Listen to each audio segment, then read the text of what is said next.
জমা দিচ্ছিলেন। আর এবার আমরা নজর রাখার চেষ্টা করব যাদবপুর লোকসভা কেন্দ্রের দিকে। যাদবপুর লোকসভা কেন্দ্রের বিজেপি প্রার্থী অনির্বাণ গঙ্গোপাধ্যায় তিনিও মনোনয়নপত্র আজ জমা দিয়েছেন। একেবারে মিছিল করে তিনি মনোনয়ন কেন্দ্র পর্যন্ত পৌঁছে যান এবং যাদবপুরের বিজেপি প্রার্থী অনির্বাণ গঙ্গোপাধ্যায়ের সঙ্গে মনোনয়নে উপস্থিত ছিলেন রেলমন্ত্রী অশ্বিনী বৈষ্ণব। সেই ছবি আপনাদের দেখাচ্ছি, যখন অনির্বাণ গঙ্গোপাধ্যায় একেবারে মনোনয়নপত্র জমা দিচ্ছেন সেই সময়কার ছবি।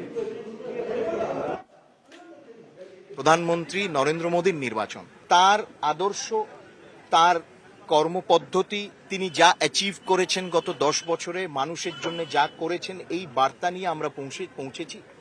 মানুষ আমাদেরকে স্বাগত জানিয়েছে। এখন হচ্ছে লাস্ট ল্যাপ, আরো বেশি পরিশ্রম করতে হবে, আরো বেশি তাদের কাছে পৌঁছানো।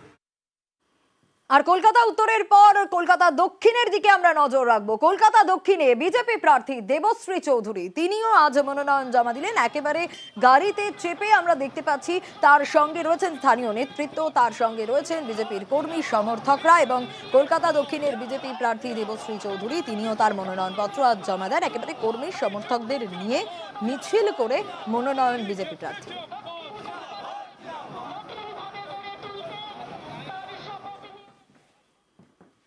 আর এবার নজর রাখবো দমদম লোকসভা কেন্দ্রের দিকে। দমদম লোকসভা কেন্দ্রের তৃণমূল প্রার্থী সৌগত রায় আজ মনোনয়নপত্র জমা দেন। সেই ছবি আপনাদের দেখাচ্ছি ইতিমধ্যে।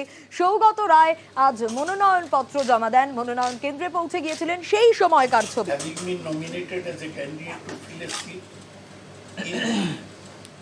আর তারই পাশাপাশি সায়ন্তিকা বন্দ্যোপাধ্যায় তিনিও আজ মনোনয়ন জমা দেন। দক্ষিণেশ্বরেও যান, পুজো দেন এবং মনোনয়নপত্র জমা দেন। বরানগরে উপনির্বাচন রয়েছে আর এই বিধানসভা কেন্দ্রে উপনির্বাচনের জন্য সায়ন্তিকা তৃণমূলের তরফ থেকে প্রার্থী, তিনি গিয়ে আজ মনোনয়নপত্র জমা দেন।